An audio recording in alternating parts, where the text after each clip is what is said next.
Hey, Blue Table fans, it's Tuesday, and it's raining outside, and I love it. I grew up in Oregon, Southern Oregon to be precise, which is very green and lots of rain. I think it rains at least half of the days out of the year. And I associate rain and overcast skies to well-being. And it just feels so good. So Utah being highland desert, a lot of times I'm like, oh, I wish it would rain. And now it is. All right, guys, I am gonna show you some stuff. All right, Blue Table fans. First off, this morning I got in this small package of Space Marine heads from Pop Goes the Monkey. And they're printed in this clear plastic, so you can't really see them too good. I think they'll be okay when they're primed. This client is doing a Blood Ravens army, and it's Primaris Marines, and I think the heads don't quite scale. So we've got some regular looking classic Space Marines, and then we've got some beaky helmets in here. You've already seen this. I'm going to do another thing on it with the different magnetized options. I got this mushroom super inexpensively from a local 3D printer, and I think I'm going to have him print me some more. I really like this. I like the scale. Here's Galthune for the scale there. When I grew up, I wanted to be a scale model. And so yeah, I've had a fantasy to do a real proper mushroom forest for a while, and now I think I'm going to do it. Here's two other 3D prints that I'll be painting up soon. And this one is called Armored Warlock, and he's huge. So when I ordered this, I didn't know the actual size it would be. I said I wanted it to be 50 millimeters from the bottom of the foot to the head, but I think I got 50 millimeter scale. So it ended up bigger, which is fine because it didn't cost anything extra. I'll just have to figure it out. And this is like a rogue type, and she has some preparatory layers on her. And I gave her a bow from the Zinch, I can't remember, Flying Zongors or whatever. What are those called? Oh man. And yeah, and then a different hand too. So, and she has the quiver from those guys. Zongor Skyfires is what I'm going to say. All right. Oh, and Vallejo paints. Yay! I love Vallejo paints. They're so good. The pigment is so thick and creamy. Yeah. So we're going to take a look at the different kinds I got in. Now I have a list. It's published on my blog of the paints that go into a BTP paint kit. It does change a little bit every year. This year I think I dropped 2 or 3 paints and added 3 or 4 paints. So here's Carmine Red, which is like a true red. That's what you highlight red up with. And here I have Cavalry Brown, which is like a fairly bright brick red. Foul Green is like a park green. It's one of my favorite colors. I don't use it that often, but it is on the list. And here we have Russian Uniform, which is a really great middle of the road camouflage green, like an earthy green.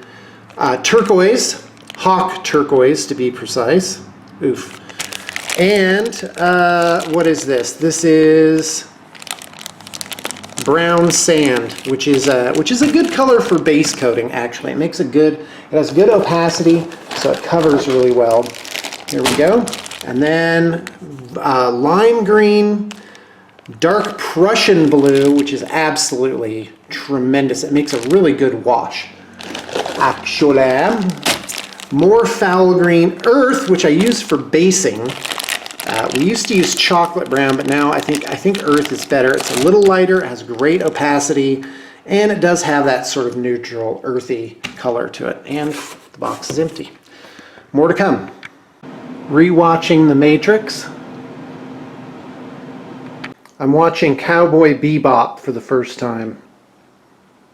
I'm organizing my books today, and I came across these 3 items. This screen, this book, and this Black Crusade book, and I'm pretty sure I sold these as part of a lot. And so if you got a lot from me and you didn't get these books, get in touch. Lunch today, coconut rice with chicken and spring onions. This is recipes and methods that I made myself. I guess more to come on that later. Today I organized my books into these containers. These containers are really cool because they'll fit the books upright and they're clear. So you can kind of see them, see what's in there like a library. Makes me happy inside. Alright, let's let it focus. I got some Tomb Kings. I may have shown you these already. They needed touch-up work on the shields, and also the bone color on them was not quite right. But they're looking good now. It makes me happy inside my heart. Very nice. Also, remember that Redemptor Dreadnought? Well, here are the Marines that go with it. And this is these are some prototypes. There's like 60 or 80 Marines in this project. It's a lot. All right, let's keep rolling. Also, I'm going to be working on this Goblin King figure, and it's a 3D print. The problem is he's got no left arm. There's just this. This is the staff he's supposed to be carrying, but there's no arm that attaches it. Here's the base. It's 2 parts. There's a bunch of guys that carry it. And these guys are huge, by the way. I thought their scale would be like Galthune here, but no, they're like giants compared to her, which is fine, because if it's a non-human creature, then you can just say, well, they're bigger. You know, but the front part of the palanquin is missing. That's an issue too. So sometimes 3D prints have these types of things. So yeah, he sits in here like that, but there's obviously supposed to be a front part here, and it was not in there. And then I'll get to this later. I'll show you guys what that's about. Yeah, I got a lot going on today. Oof. All right, guess what's in these shoe boxes? Ba-da! An Imperial Guard army, which you will see later. Local client, and we're going to paint it up. And check out what else rolled in today. Whatever it is. A Death Guard army, and you are going to see pictures and video of that in more detail later on. Hey, if you're local and you play Underworlds, let me know. I'm trying to give away this giant stack of boards and these binders full of cards. Alright, Blue Table fans, that's the day today. I'll have more stuff for you tomorrow. Thanks for tuning in. Hey guys, are you ready for a 10-minute video of me cooking chicken? Pan on medium heat. I just put some olive oil in there. I take this whole container of chicken. I drop it onto the cutting board. Get rid of this little blood-soaking pad. And then, so I don't cross-contaminate, I just put the whole thing in a bag. Now the meat. So I'm getting this cutting board dirty, and my hands dirty, and the knife dirty. So these are thighs, which I really like, and I just cut them in half like that and put them in. I used to dice them because I'm doing like Indian food, but then I got kind of lazy, and I just put the chicken slabs on top of what I'm doing. And you can put things in clockwise fashion so you can keep track of what you put in first, but I usually just cut this up. So fast that it doesn't really matter. Sometimes there's an oddball piece, and that ends up being nice and crispy and delicious. Just put that on the side. I put the bigger pieces in the middle because they'll get more heat that way. And there you go. So just leave those on medium for 1 minute. In the meantime, I'm going to clean my cutting board in hot soapy water with no cross-contamination. When I'm doing a lot of cooking, I keep a container or half the sink full of bleach water. Alright, wash my hands, being careful not to cross-contaminate this hand soap. Yeah, I know, can't see it on screen. Alright guys, so I cook rice ahead of time, and I think I did a video on how I do my 1, 2, 3 rice. I've since modified it, so basically you buy a thing full of coconut milk, and this is 13.5 ounces. And then what I put in it is a whole 2-pound bag of rice. And this is just like the cheapest kind. So a 2-pound bag of rice and a cup of coconut milk and then 4 cups of water. And then you bring it to a boil with salt. As soon as it comes to a boil, you turn on low. I usually leave it in for 20 minutes covered, and it makes really good rice, which lasts us all week. It makes 2 of these containers. It makes like a gallon of rice or more. So, and this is this amazing, delicious coconut rice, and it just is so delicious. All right, give the pan a shake. Make sure they aren't sticking. And then, I used to put salt and pepper, but now I've started using this wonderful everything but the bagel sesame seasoning blend, and this already has salt in it. So for a couple of times I actually salted it and I put this on, and it was too salty. So I just put some of that on, and that'll give it some color and texture and stuff. And it has little garlic flakes. I just today decided to try this garlic in a container. So I guess my chicken's going to be extra garlicky today, possibly. So I'll just go ahead and, uh-oh, I put it like all in one spot. Well, hopefully with me moving stuff around, I can get that disseminated throughout. All right, let's give our chicken some color. Can you even see that on screen? Yeah, you can. Awesome, possum. Let's give it some color by putting on organic ground ginger, just a little tiny bit. Oh God, that was so much. All right, now cumin. So now we're really giving it some color. You should have pepper, salt, and cumin in your kitchen. So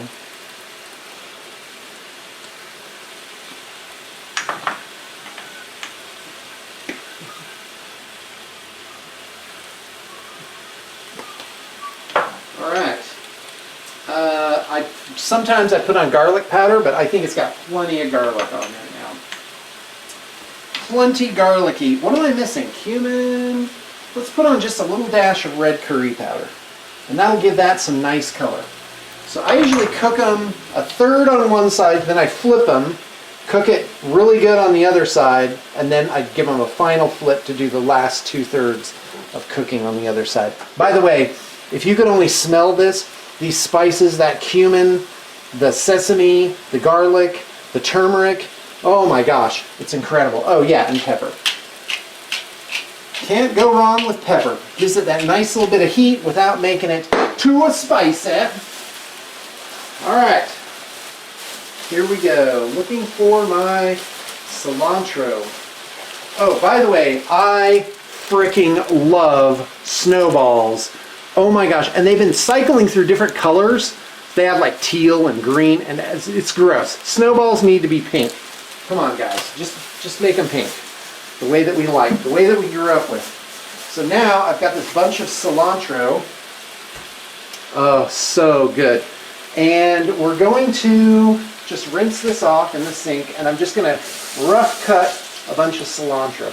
And by the way, if you learn some basic cooking skills, this will serve you so well in life. I wish I hadn't avoided it for so long. All right, I'm gonna use my knife. Again, I cleaned this with soap and hot water to get that chicken juice off of it. You absolutely cannot cross-contaminate your area with raw chicken juice. You'll get sick. Everyone will have diarrhea the next day. Nobody wants that. All right, so here's my freshly cleaned knife. And what I do is I roll it up like a like tobacco leaves here. Just get a nice tight roll, and then I give it a rough cut.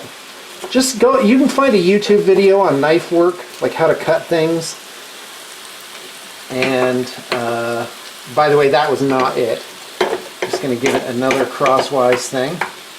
Bad example, by the way. At least I'm not cutting myself. I've been cooking for 5 years, haven't cut myself one time. So just put this on. This will get, just part of it, this will get kind of burnt.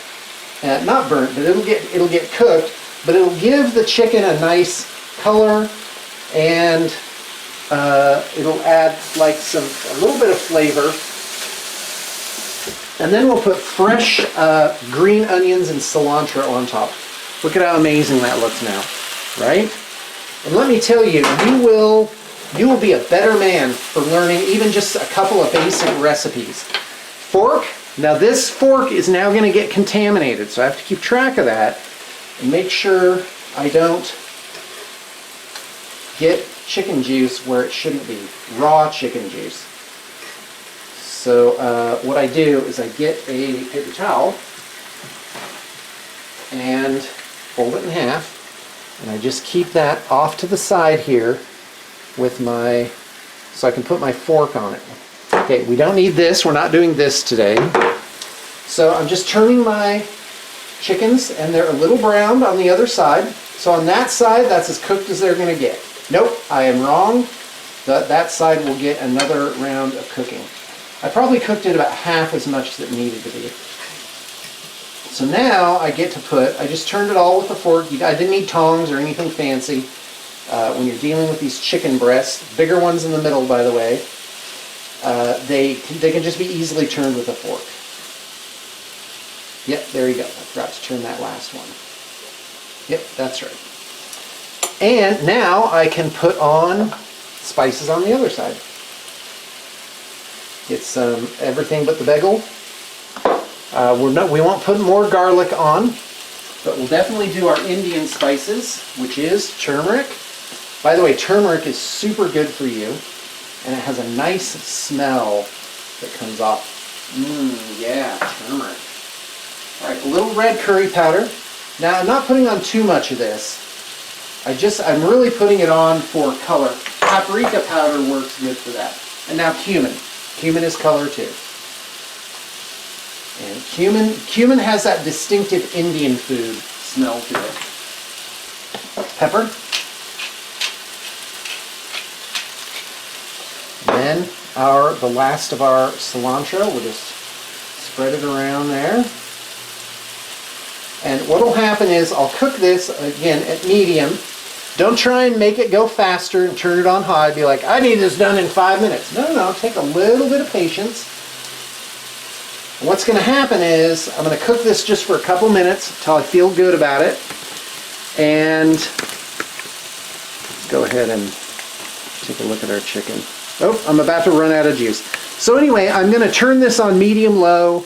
I'm going to flip it one more time, turn it on medium-low, and cover it, and just let it go for like 5 more minutes to make sure the whole piece of meat gets like completely cooked. But you don't want it to get dry either. Sometimes I add a little bit of water at this stage. Oh, and here's the other thing. And by the way, you will not regret doing this.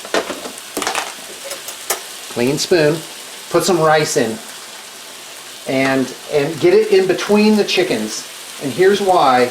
It will soak up all that amazing juice. Stack of packages ready to go out.